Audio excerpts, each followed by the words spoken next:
तो आज हम फॉर्मिक एसिड की जो इंडस्ट्रियल प्रिपरेशन है उसकी बात करना चाह रहे हैं। दिस इज पहला मेथडोलॉजी है, उसे कहते हैं मिथाइल फॉर्मेट हाइड्रोलाइसिस।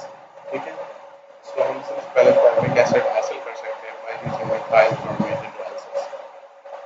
आपके पास जो मिथाइल फॉर्मेट है, ठीक है, आपकी आवाज बहुत कम आ रही है। उसको उसकी जो प्रोसेस है बेसिकली मिथाइल फॉर्मेट की प्रोसेस, अगर उसको हम देखें तो it takes place in two steps. In the first stage जो मेथनॉल है, ठीक है, in is actually carbonated with carbon monoxide. आप उसे कार्बन मोनोऑक्साइड के साथ रिएक्ट कराते हैं, ठीक है, and as a result of this you are going to get a methyl formate. This methyl formate again आप इसमें वाटर ऐड करें तो हाइड्रोलाइज्ड होगा और कन्वर्ट हो जाएगा फॉर्मिक एसिड एंड मेथनॉल में, राइट, और as a result of this you are going to get a final product, ठीक है, फॉर्मिक एसिड। अगर हम इस रिएक्शन को ओवरऑल रिएक्शन देखें तो इसमें हमारे पास ये एक इंटरमीडिएट प्रोडक्ट प्रोड्यूस हो रही है। ये जो है एसिटेट दरमियान में ब्रेक, ये यानी इंटरमीडिएट ये कैंसिल हो जाएगा। सो आपके पास बेसिकली क्या है, ये मेथनॉल जो है ये भी बेसिकली प्रोड्यूस हो रहा है और रिएक्ट हो रहा है, तो ये भी कैंसिल हो गया। तो आपके पास जो ओवरऑल रिएक्शन हो रहा है वो carbon monoxide plus water gives you formic acid. So basically ये कार्बोनाइलेशन है मेथनॉल की और उससे हमें क्या मिल रहा है, फॉर्मिक एसिड। जो कार्बोनाइजेशन और मेथनॉल है is generally it is a very good method और इसमें कोई प्रॉब्लम नहीं होती, ठीक है, और ये इंडस्ट्री में बहुत वाइडली यूज्ड हो रहा है, ठीक है, और हम इसको क्या कहते हैं कि ये इकोनॉमिकल मेथड भी है, ठीक है। लेकिन इसमें हम एक जो जो मेन प्रॉब्लम्स हैं इस काम के से रिलेटेड या इस रिएक्शन से रिलेटेड या इस फॉर्मिक एसिड प्रोडक्शन से related,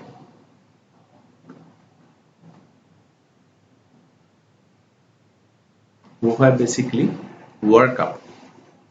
so basically workup of hydrolysed mixture, जो जो ये हाइड्रोलाइज्ड मिक्सचर आता है इसका वर्कअप थोड़ा सा मुश्किल है, ठीक है। उसकी वजह क्या है कि ये जो इक्विलिब्रियम इस्टेब्लिश हो रही है इस रिएक्शन के दौरान, this is an equilibrium process. इस रिएक्शन के दौरान जो इक्विलिब्रियम इस्टेब्लिश होती है, ठीक है, यानी स्टेरिफिकेशन की, वो basically it's a rapid equilibrium process. तो ये जैसे आप ना फॉर्मिक एसिड या बाकी चीज़ों को थोड़ा सा डिस्टर्ब होगा ये फ़ौरन वापस जाना शुरू कर देता है। सो अनरिएक्टेड methyl formate दोबारा से बनना शुरू हो जाता है, ठीक है। This is the main problem associated with it. अच्छा जी, जनरली जो पुराने मेथड्स थे उनमें ये सजेस्ट किया जाता था कि मिथाइल फॉर्मेट और डाई कार्बोक्सिलिक एसिड का रिएक्शन स्टेट सजेस्ट किया जाता था और उसे डिस्टिलेशन ऑफ फॉर्मिक एसिड हासिल की जाती थी, ठीक है। इसके अलावा और भी बहुत सारे मेथड्स हैं जो यूज़ किए गए, but this is one of the best method जो हमने अभी देखा है, ठीक है।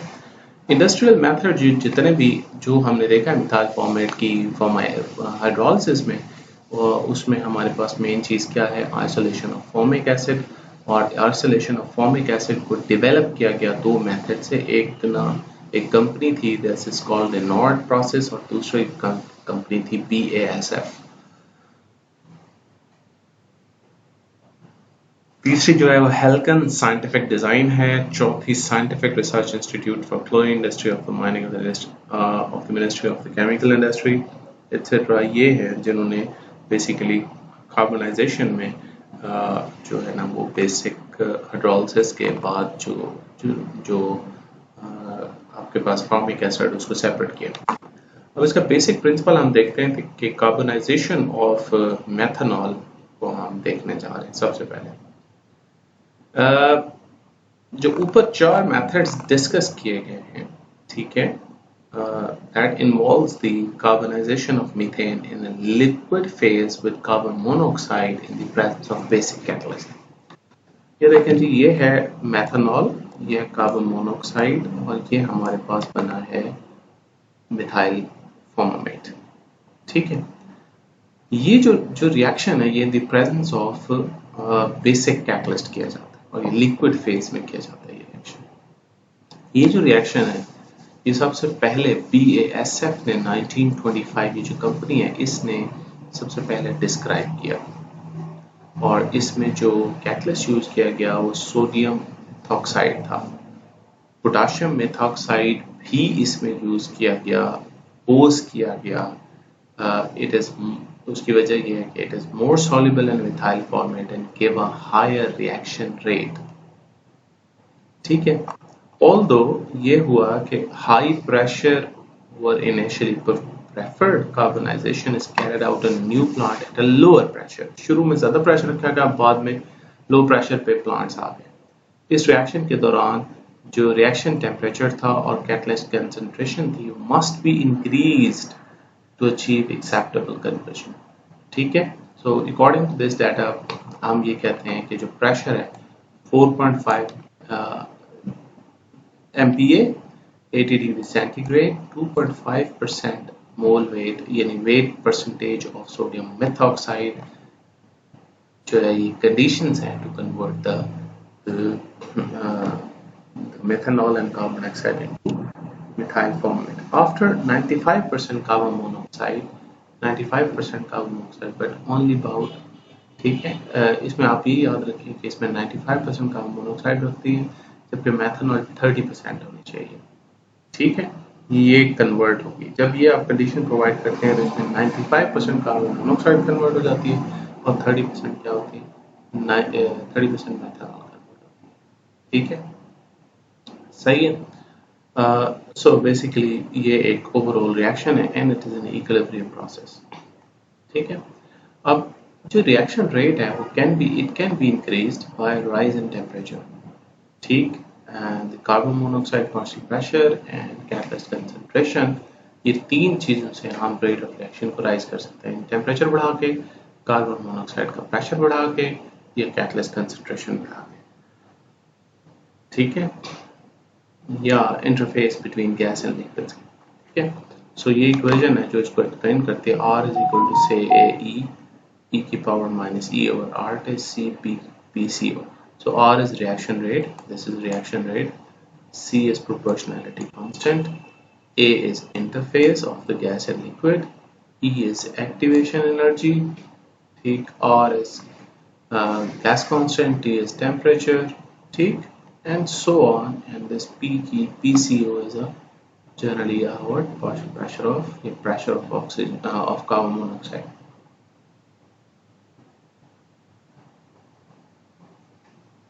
सो ये हमारे पास ना जो मैक्सिमम कन्वर्जन है उसका के लिए एक टेबल बनाया गया है। This is unpublished BASF data. ठीक है, अच्छा, इसमें जो R है वो गैस कांस्टेंट है, C क्या है, catalyst concentration of the solution, and this is partial pressure of the carbon monoxide. ठीक है, सो ये इक्वेशन हमें ये बताती है कि जो रेट रिएक्शन है वो पार्शियल प्रेशर पर डिपेंड करती है कार्बन मोनोऑक्साइड पे। देयरफॉर अगर हम जनरली देखें तो मिथाइल फॉर्मेट मिक्सचर को कार्बन मोनोऑक्साइड के प्रेशर बढ़ाने से रेट ऑफ रिएक्शन फास्ट हो जाती है। ठीक है, सो ये मेन हमारे पास इसकी बेसिक्स आती हैं। सही है जी। अच्छा, अब हम इन द साइड रिएक्शन होता ये है कि सोडियम मेथॉक्साइड रिएक्ट करती है मिथाइल। अब अगला एक प्रॉब्लम उसमें स्टार्ट हो जाता है कि जब ये मिथाइल फॉर्मेट बन जाता है तो जो आपने कैटलिस्ट डाला हुआ है सोडियम मेथॉक्साइड, वो क्या करता है, इसके साथ रिएक्ट करता है और as a result of this हमारे पास सोडियम फॉर्मेट बनाता है एंड डाई मिथाइल ईथर बना देता है।